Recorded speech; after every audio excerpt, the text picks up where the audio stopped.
जी महाराज तथा योगेश्वर भगवान श्री कृष्ण के चरणों में नतमस्तक होते हुए और आप सभी गीता प्रेमियों के सामने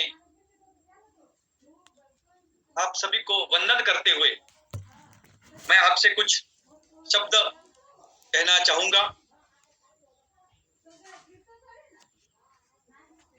आप सबसे पहले तो आप सभी का मैं हार्दिक अभिनंदन करना चाहता हूं कि आपने यह गीता पढ़ने के 4 स्तरों में से पहला स्तर पार कर लिया है और गीता के 2 अध्याय आप अच्छे से पढ़ने लगे हैं। कुछ ही दिनों पूर्व आपने गीता पढ़ना शुरू किया। उस समय शायद आपके मन में ऐसे विचार होंगे कि ये भगवत गीता, इसके बारे में इतना महात्म्य कहा गया है, ये संस्कृत में है, हम कैसे पढ़ पाएंगे,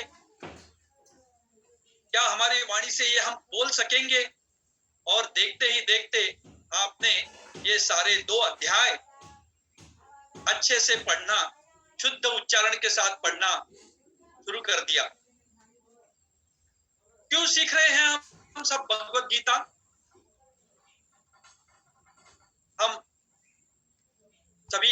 हम सबको मनुष्य जन्म प्राप्त हुआ है और मनुष्य जन्म प्राप्त करके सर्वोच्च ध्येय हम यदि क्या प्राप्त कर सकते हैं तो उस सच्चिदानंद परमात्मा की ही प्राप्ति कर सकते हैं। नर से नारायण तक के हम प्रवास कर सकते हैं। इस मनुष्य जन्म में हमें क्या करना है? हमें मनुष्य का देह प्राप्त हुआ, कोई कुत्ता बिल्ली हाथी घोड़ा चींटी नहीं बने, मनुष्य देह प्राप्त हुआ तो इस शरीर में रहते हुए हमने क्या करना है, हमारा दायित्व क्या है, हमें क्यों मनुष्य जन्म मिला है, हमारा यहाँ पर यह लोक में कर्तव्य क्या है और इस कर्तव्य को निभाते हुए हमारा जीवन हम आनंदमय कैसे कर सकते हैं, ये यदि सीखना है तो भगवत गीता हमें सीखनी है। भगवत गीता का सबसे पहला शब्द है धर्म। धर्म क्षेत्रे कुरुक्षेत्रे समवेता युयुत्सवः और भगवत गीता का अंतिम शब्द है मम। ध्रुवा नीतिर मतिर मम। मम का अर्थ है मेरा और धर्म शब्द का अर्थ है कर्तव्य। मातृधर्म, पितृधर्म, पुत्र धर्म, सेवक धर्म, राजधर्म आदि शब्द हम जानते हैं। तो मम धर्म यानी मेरा धर्म, मेरा क्या कर्तव्य है, मैं किस लिए यहाँ पर मनुष्य के रूप में आया हूं, क्या मुझे करना है, कैसे मैं उस सच्चिदानंद परमात्मा को प्राप्त कर सकता हूं, कैसे मैं मेरा जीवन आनंदमय कर सकता हूं। आनंदमय जीवन जीने का शास्त्र है भगवत गीता और हम सब भाग्यशाली हैं कि हमारा भगवत गीता के साथ अब परिचय हो चुका है। 2 अध्याय हम कह सकते हैं। कुछ बालकों ने तो उसको सहज रूप से कंठस्थ भी कर लिया होगा, क्योंकि बालकों को तो बहुत जल्दी कंठस्थ हो जाता है। वे तो और भाग्यशाली है क्योंकि उनका जीवन और आगे है और वो जीवन आनंदमय कैसे जीना ये वो सीख रहे हैं। हम प्रतिदिन स्नान करते हैं कि हमारा बाह्य शरीर स्वच्छ हो जाए। हम स्नान कर लिया, अब 4-5 दिन करने की आवश्यकता नहीं, ऐसा हमें नहीं लगता। हम स्नान रोज करते हैं, गर्मी के दिनों में तो शायद 2-3 बार भी कर लेते हैं। इसलिए हम स्नान करते हैं शरीर का मैल निकालने के लिए। मल निर्मोचनम पुंसा जल स्नानम दिने दिने सकृत गीतांबसी स्नानम संसार मल नाशनम। जिस प्रकार से हमारे शरीर पर बाहरी मैल आकर बैठता है और उसको साफ करने के लिए हमें स्नान करते हैं हम, उसी प्रकार से जो रोज की घटनाएं घटती है, हम आजू बाजू में देखते हैं, जो संस्कार अच्छे भले बुरे हमारे ऊपर होते रहते हैं, तो उस जो संसार का सारा मैल हमारे चित्त में जाकर बैठता है। इसने मुझे क्या कहा, इसने मुझे ऐसा कहा, ये सारी जो बातें हम सुनते रहते हैं, होता रहता है, ये हमारा चित्त ग्रहण करते रहता है। उस चित्त की सफाई कैसे होगी? सकृत गीताम बसे स्नानम संसार मलनाशनम। ये जो संसार का मैल हमारे चित्त में जाकर बैठता है, ये भगवत गीता के स्नान से, भगवत गीता के रोज पठन से, भगवत गीता के आचरण से यह हमारा अंतरंग शुद्ध होता है। अंतरंग शुद्धि के लिए हम भगवत गीता पढ़ते हैं। भगवत गीता कोई सामान्य पुस्तक या पुस्तिका या ग्रंथ नहीं है, ये ध्यान में रखिएगा।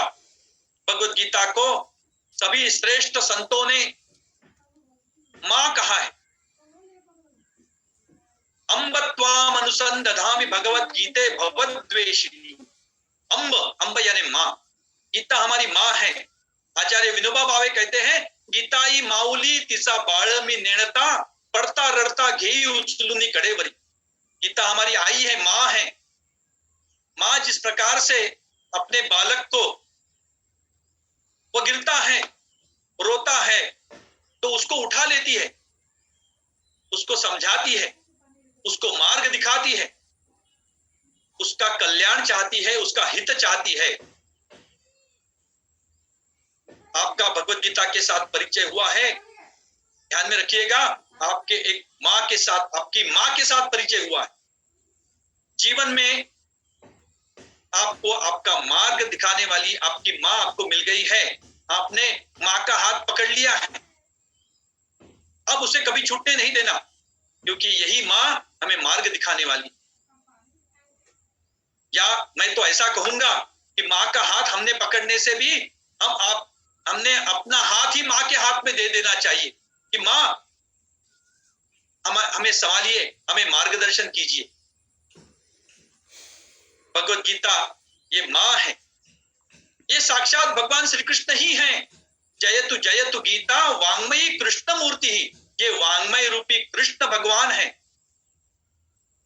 अर्जुन को अवसाद हुआ, आज की भाषा में कहना है तो डिप्रेशन अवस्था में चले गए। ऐसे क्षण, ऐसा प्रसंग किसी पर भी कभी भी आ सकता है। ऐसे समय क्या करना? अर्जुन के सामने तो साक्षात भगवान श्री कृष्ण है, उसको मार्ग दिखाने के लिए, उसको अवसाद से निकालने के लिए। हमारे साथ में वांग्मय रूपी भगवान श्री कृष्ण है। भगवत गीता यह वांग्मयी भगवान श्री कृष्ण की मूर्ति है। ऐसी गीता का अध्ययन हमने शुरू किया है। 2 अध्याय किसी ने पढ़ना सीखा है, किसी ने कंठस्थ करना सीखा है। अत्यंत शुद्ध रूप से हम पढ़ते हैं, इसलिए शुद्ध रूप से पढ़ते हैं कि ये सारे मंत्र है, मंत्रों का उच्चारण शुद्ध होना चाहिए। ये भावपूर्ण रूप से और शुद्ध उच्चारण के साथ हम जो गीता पढ़ते हैं तो सारे पाप धुल जाते हैं। हमारे पाप का अर्थ क्या है? मन में आने वाले गलत विचार। ये गीता के अध्ययन से, गीता के सुनने मात्र से भी मन में गलत विचार आना भी बंद हो जाता है। पाप करने की तो बात दूर छोड़िए, आनंदमय जीवन हो जाता है। सुख दुख, लाभ हानि, जय पराजय, ये द्वंद्व तो आते रहेंगे, लेकिन इन सारे द्वंद्वों में भी विजयी कैसे होना? हर कोई व्यक्ति चाहता है कि जीवन में मुझे विजय प्राप्त हो, मैं विजयी हो जाऊं। ये विजय कैसे प्राप्त करना? भगवत गीता की एक ही फलश्रुति बताई है, यत्र योगेश्वरः कृष्णो यत्र पार्थो धनुर्धरः तत्र श्री विजयो भूतिर ध्रुवा नीतिर मतिर मम। जहां पर भगवान योगेश्वर कृष्ण है, जहां पर धनुर्धारी पार्थ है। धनुर्धारी पार्थ का अर्थ है भगवान श्री कृष्ण के आदेश का पालन करने वाले। भगवान श्री कृष्ण ने दिखाए हुए मार्ग पर चलने के लिए तैयार है, तत्पर है, अपने आयुधों के साथ तत्पर है, भगवान का कार्य करने के लिए तत्पर है। ऐसे अर्जुन जहां पर है, वहां पर श्री है, वहां पर लक्ष्मी है, वहां पर ज्ञान है, वहां पर विजय है। तत्र श्री विजयो भूतिर ध्रुवा नीतिर मतिर मम। जीवन में जिसको विजयी होना है, उसने भगवत गीता का साथ कभी नहीं छोड़ना चाहिए। भगवत गीता ने दिखाए हुए मार्ग पर जो चलेगा, उसका जो आचरण करेगा, वो जीवन में निश्चित रूप से विजयी होने वाला है। और कौन नहीं चाहता विजय? कौन नहीं चाहता है श्री?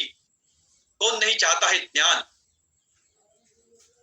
हम सत्य जानना चाहते हैं, ज्ञान प्राप्त करना चाहते हैं। वो भी हमेशा के लिए आनंद चाहते हैं, सुख चाहते हैं।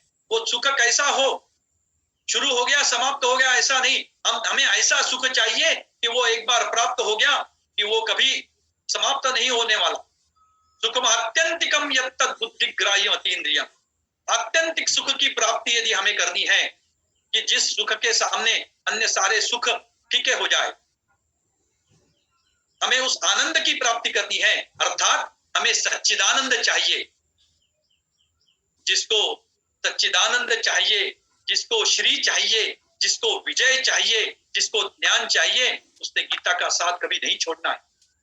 क्योंकि हमारा सारा ज्ञान जो वेदों में है, उसका सार आ गया उपनिषदों में।